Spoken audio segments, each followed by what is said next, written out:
for those of you who are with us for the first time, I would like to tell you a bit more about the foundation. So foundation supporting OMGKRK that it's organizing today's breakfast is the quite well-known organization in our community that is supporting Krakow and Małopolska startups in their growth.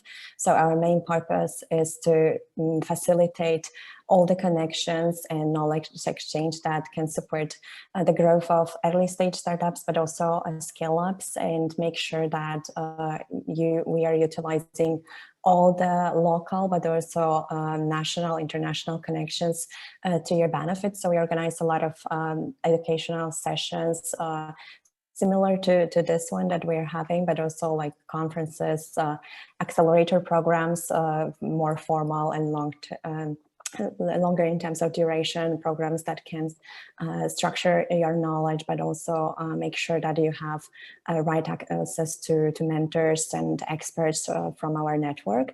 We also support investor connections. So today's session is also important for us because it will give you like a founder's perspective on why it's important to get the funding from investors and what are the typical, let's say, steps in the process and what to avoid maybe.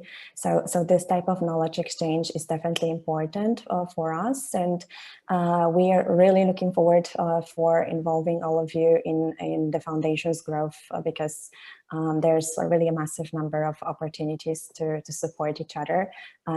This type of sessions are one of the examples, but we are really looking forward to some mentors, experts that can support our founders. We are looking forward to some ideas for the next events that we can organize also within our community, and whatever need you have in your startup growth, please feel free to address to us, and we will do our best to support you. So this is like let's say briefly introduction about foundation and what we do, and just to give you also a bit of history about the virtual founders breakfast and why we organize it. So this is the event that we started to organize right after the pandemic started, and the main purpose for that was to give let's say the opportunity for the founders to support each other during this let's say challenging times and exchange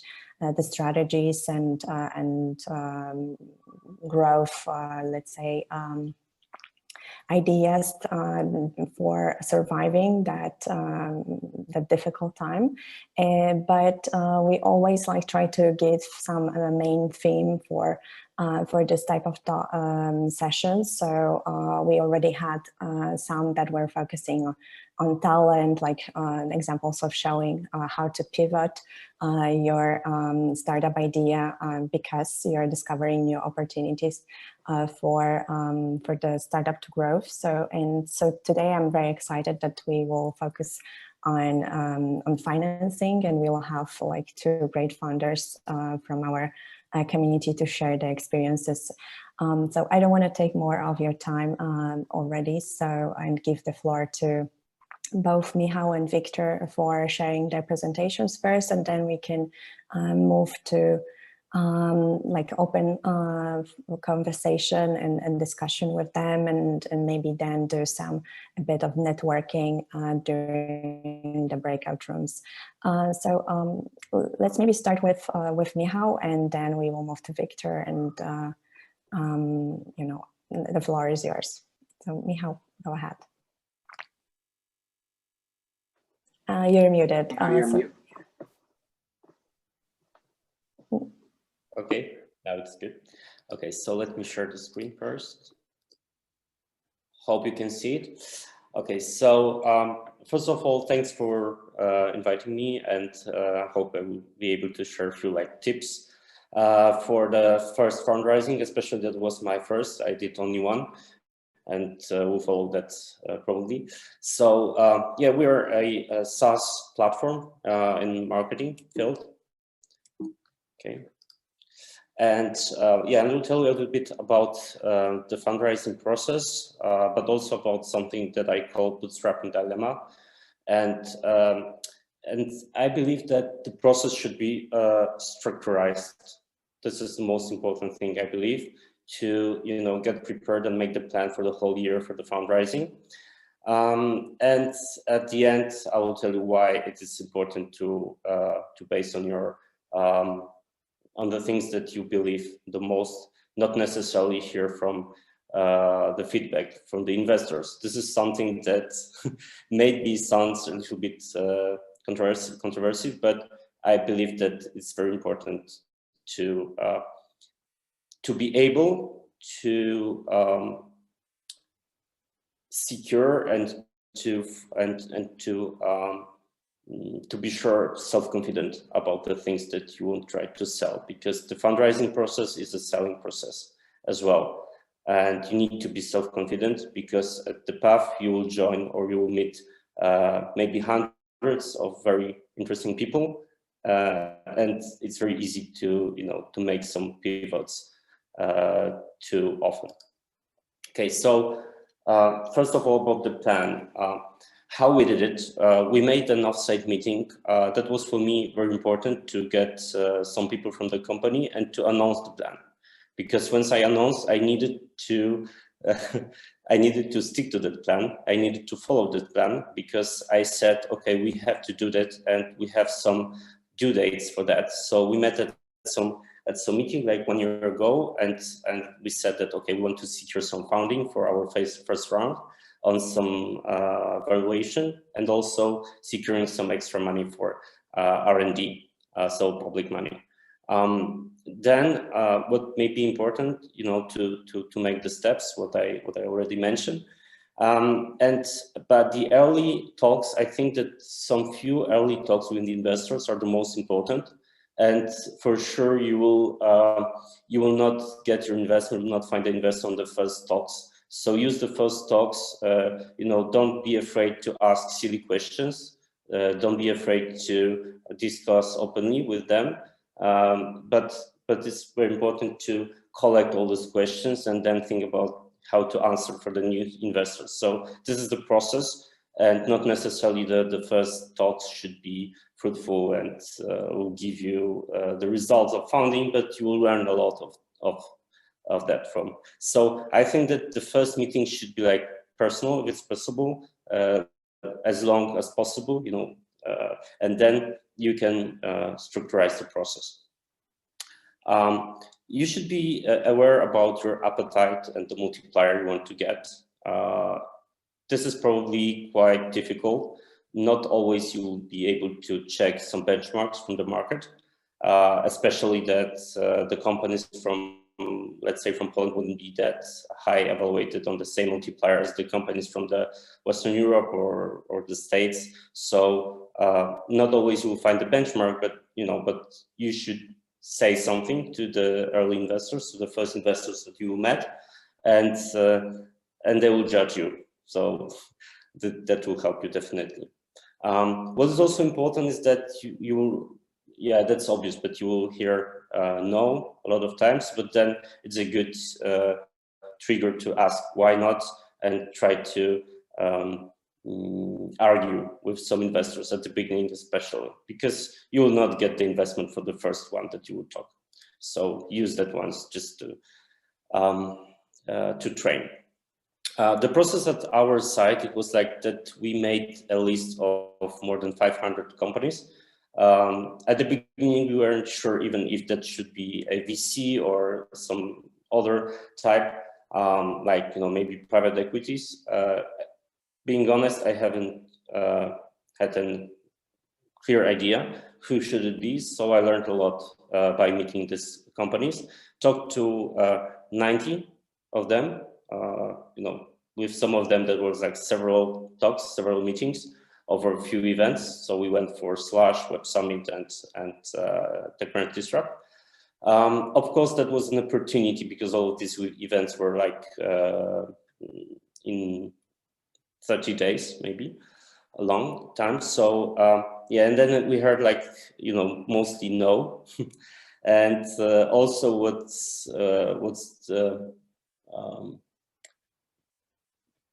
what can be stressed for you is that you have some due date. So the investors are always asking, how long would you take your fundraising? You know, so what is the due date? And then the closer to the due date, the more often you will hear no from them, because some of them, they will meet with you like 5 times, 7 times maybe, and you will think that, okay, I'm very close to that, to close the deal, and then you're starting hearing no, no, no. So this is what should be prepared for.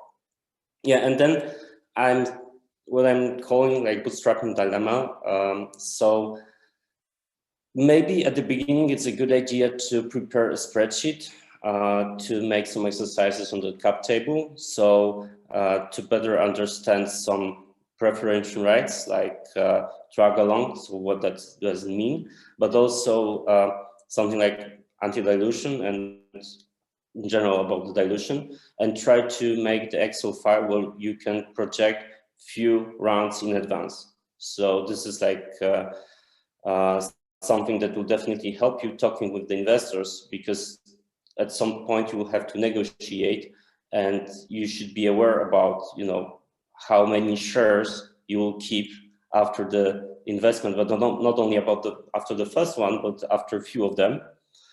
So you should like understand this mechanism. And that's also a good idea to use the first investors that you met for making this training. So if they ask you for that, you know, feel free to ask them for sharing with you their spreadsheets, sharing with you their calculations. So this is like, they're very happy to give you that's hints. So I'll definitely use it. But on the top of that list, first of all, you should like clear your closet, let's say. So, you know, take the founders all together and consider whether you would like to go together for the journey, because this is the best moment for making this decision. You know, the later you go, or the further you go with that investment, it will be harder to clean the cap table. So this is something that these tough talks should be at the very beginning, not later. And also, when you are like thinking about the VC fund or whatever, you should think that probably once you will start, you will do it for the rest of your life, or at least for, you know, let's say some significant time. Yeah, that's a good question that you should give you, because this is your career, and if you are starting bootstrapping, you will lose the best of your time for yeah, getting some experience in the nice companies. So maybe you should, you know, think about that. Is it the right time for me to start for fundraise? And then if you are sure that, okay, I would like to, so then you should ask yourself when. And for us, you know, I need to answer myself like a few questions, because like we are on the market for almost 5 years. So we started selling the product in 2016. And, you know, we ask ourselves several times whether we should fundraise or not. And each time when I was calculating the multiplier, so how much money I will get, I was always thinking, oh yeah, okay, so there are a lot of people who are earning more over a year than I will get from the investor. So this is not what I would like to do. So we thought that, okay, we need to get into some significant number to get fundraised. I'm not saying that's the only way, because yeah, it's better to, you know, to invest or to get an investor sooner than later.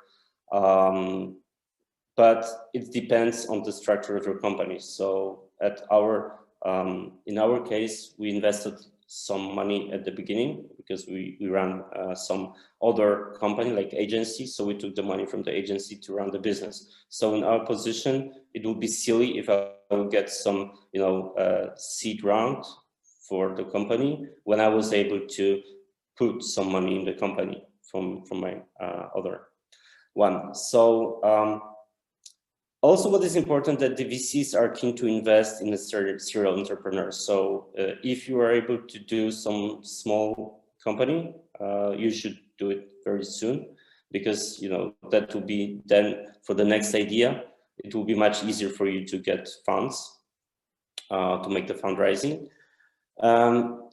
And also what I made a mistake, because I started, I haven't worked anywhere, so I'm always entrepreneur. So I started my company after studying, so straight after studying. And the most mistakes I made were because I haven't learned about the proper culture of the company. So I had no place to learn how to do it. So I did a lot of mistakes, and then I had to struggle with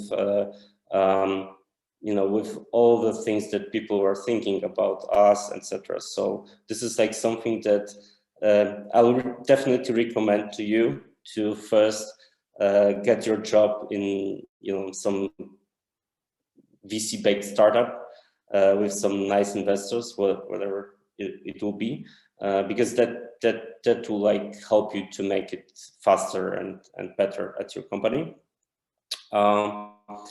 And when talking with the investor and when preparing your pitch, obviously the most important are valuation drivers. So because you can say a lot about the idea, you can say a lot about what is changing, what your startup is changing in the world, but the most important thing would be like valuation drivers. What should it be? At our side it was internationalization and the MRR. Then the process. So because I said that the process for me, I think is the most important thing. So I did it like a sales process. So I made myself, or I put myself in 3 roles. Also, some people from the company helped. So that was a stage of qualifying the investors. So asking what is your ticket size, typical ticket size, etc. Whether you invest in the companies. So how we can do it? You can pick up like few factors about your company. For instance, where are you operating? How big is the company? What is the team, etc. And then just asking the investors from your list if that's a typical investment for them, to not lose your time, because you can spend like half an hour or an hour by talking with the investor, and then with some associate, someone at the beginning, and then you'll get to the next stage and someone will tell you no, there's no match. So it is always better to see if there is a match, because there's a lot of firms, a lot of VCs, so quite easy to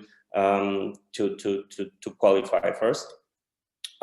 Then let's say SDR and like business development representative. So making calls with them, with as many as possible, and closing. So closing, this is the process that only the founder can do, because in the first 2, anyone from the company can help you, but at the later stage, so closing, like negotiating, etc., this is something that that necessarily founders should do.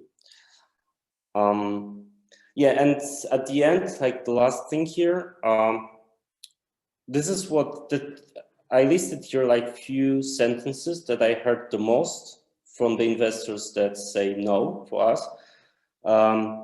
And you will hear, some different lists probably, because each company is different. But for us, like all the cons were like that we are operating on a very, very competitive market. We called it like red ocean. So the investors say there is no place for a new company on that market, so this is too late. There are some companies that started on that market like 15 years ago or 20 years ago. So there's no go for us. I had also to struggle with the situation that the second founder is inactive, actually. So he's having some equal number of shares to me, but is not involved in the company, or maybe partially only, but having like some other activities as well. The unique selling point wasn't clear. So the next thing, what is differentiating you? And more than 50% of our clients during the fundraising were from Poland. So so impossible to get investment. But then, when during the talks, I learned how to use the same factors, but to put them in the different way. And they become, pros for us. So, okay, we're working or operating on a very competitive market, but growing very fast. So this is like amazing thing.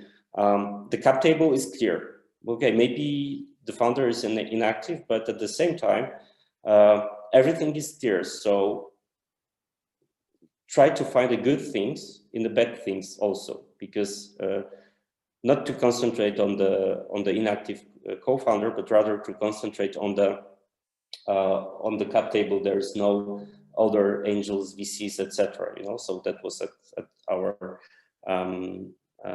example.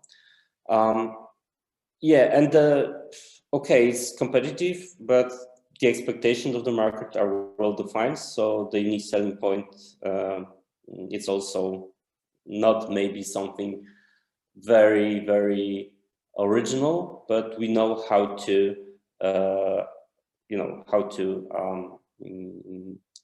meet the expectation of the market. And we did some internationalization shifts. So, okay, we're saying that maybe we're, just 40% of international, 5% international. This is like something that way you can, turn your cons into pros. And let's have a thoughts later on. Thank you, Michał. That was great and very insightful. Like, I'm really looking forward to, ask some questions to you as well. Like, but maybe we will, move to Wiktor briefly so that he can, start his presentation, and then we will arrange like a joint discussion with questions to both of you. Okay.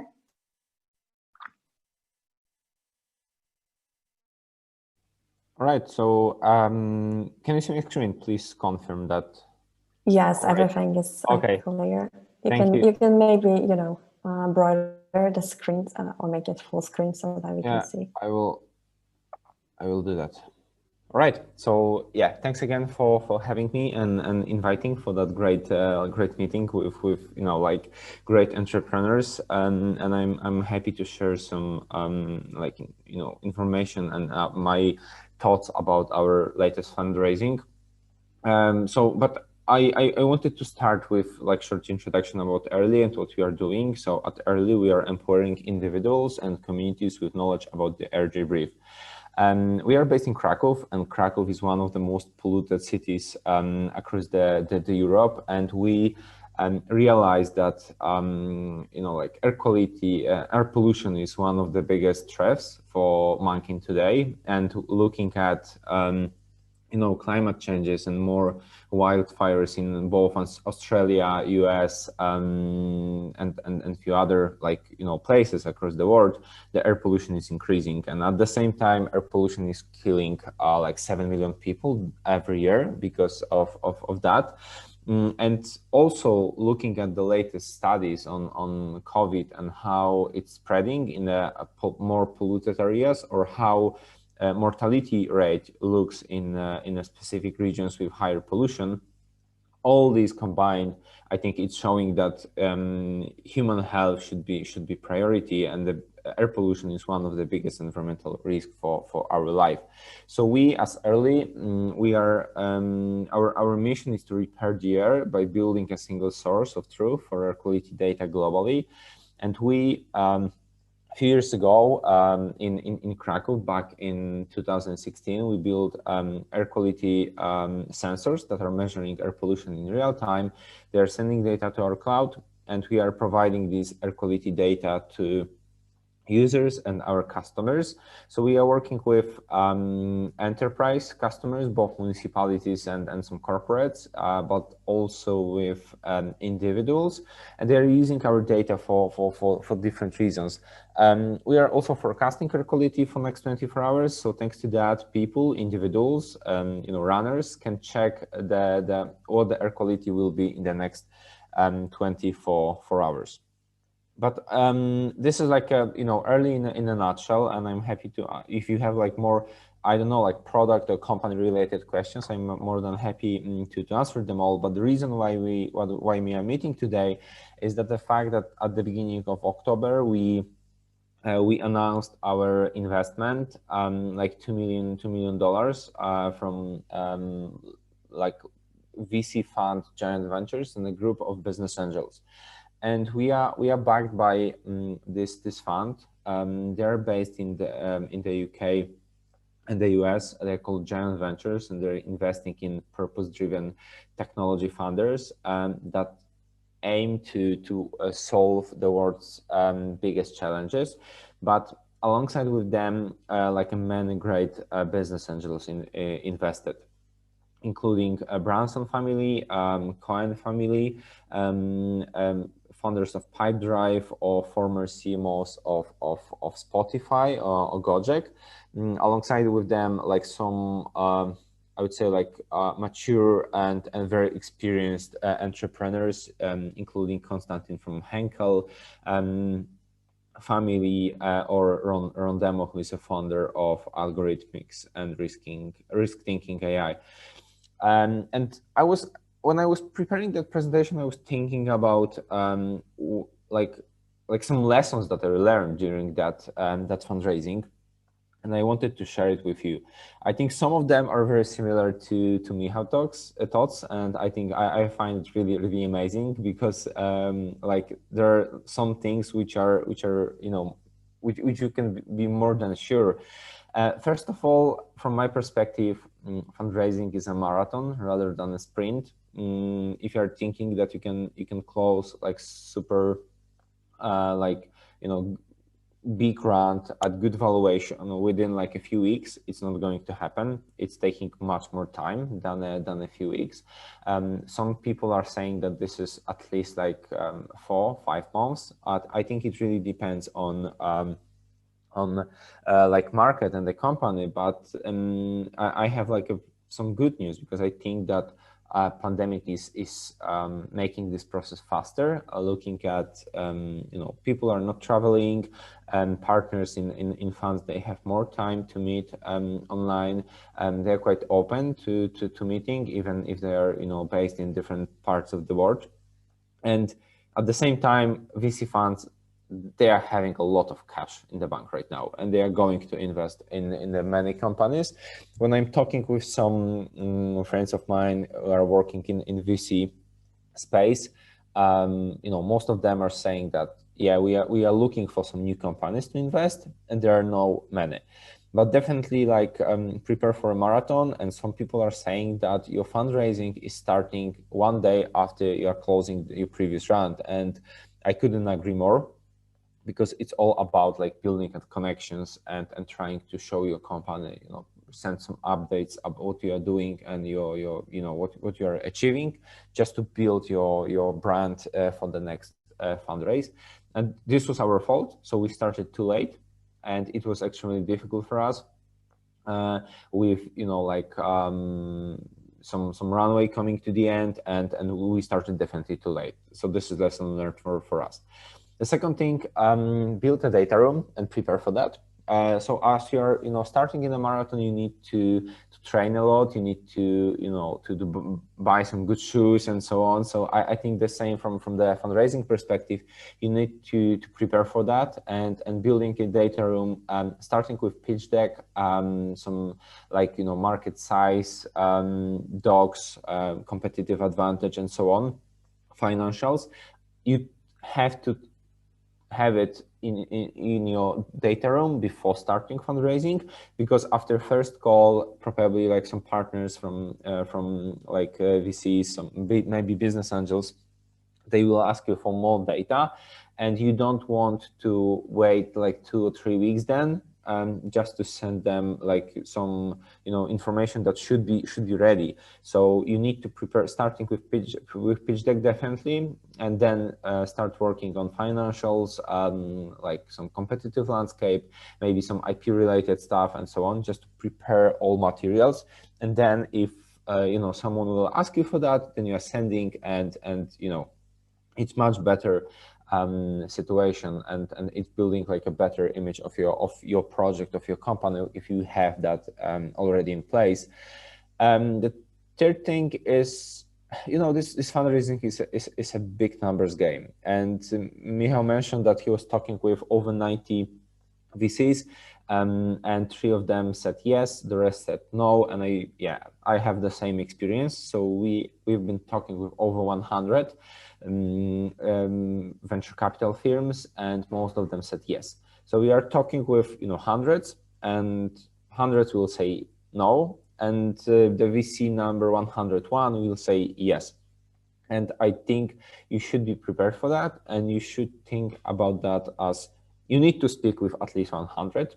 Sometimes maybe in some like amazing companies that are growing so fast, maybe it's like a few calls, but I really believe that you need to talk and learn this market. Even if you're getting like a few term sheets, and at the end you need to choose the best one, both from like valuation perspective, but also like from like VC perspective, because if one VC is going to bring you more network, like more value to the company, it's definitely better. So I think be prepared for like hundreds of VCs and a few hundreds of meetings. And the last thing, I think it's all about learning. During this process, you are learning very well. You are meeting with hundreds of people with great experience that build like some great companies in the past, but at the same time they invested in some really great companies. And when we were talking with some of them and sharing our ideas for business model, for product development, some of them were like, yeah, but we've seen that in the past. We've seen that this company, and this company, they did that, and it wasn't successful. Of course, it doesn't mean that you won't be successful with your ideas, but it's good to have that feedback. And I think to ask more, maybe to ask for the connection with this company, to learn more. And I think that coming back to the thing that I mentioned at the beginning, that you are starting your fundraising after you are closing the previous one, it's like entrepreneur is about learning all the time, and I think these fundraising processes are about the same. And so you are asking questions, you are getting sometimes very hard feedback. You need to prepare some materials. You need to focus really hard on KPIs, and yeah, you are learning all the time, which is great about fundraising. But at the same time, as like marathons are, it's very like difficult for the CEO, I think. And that's it. That's all I shared. I would really love to start a discussion, really, because I see that we don't have that many people. So I think we can start open discussion, and I'm more than happy to answer any of your questions. And if you want to connect, please add me on LinkedIn or send me an email. And yeah, thanks for that. Thank you, Wiktor, very much.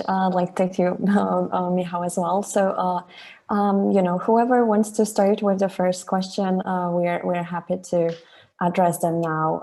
So feel free to ask our speakers for more pro tips.